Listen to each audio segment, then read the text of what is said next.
Nyobain soto Betawi hidden gem yang gak banyak orang tahu tapi udah jualan dari tahun 1970.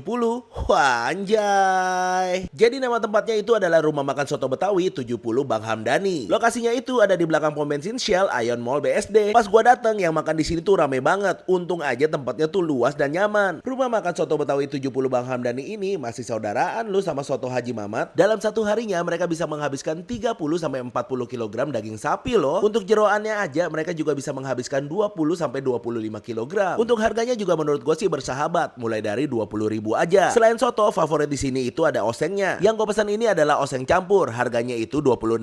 Udah dikasih juga kuah soto santan khasnya soto Betawi. Kalian bisa milih mau pakai kuah soto santan atau kuah soto beningnya. Kalau gua sih udah pasti pakai kuah soto santan, karena menurut gua rasanya itu gurih dan creamy. Cocok banget dimakan sama soto osengnya yang gurih dan sedikit pedas ini. Apalagi kalau kita udah campur kayak begini, kemudian diracik-racik pakai sambal dan kecap manis. Kuahnya tuh jadi wangi dan aromatik karena ada tambahan bumbu dan wangi smoky dari osengannya. Buat pencinta soto, wajib banget sih masukin kulineran ini ke dalam salah satu list kalian, karena rasanya tuh bener-bener enak banget. Rumah Makan Soto Betawi 70 Bang Hamdani, rasanya mantap!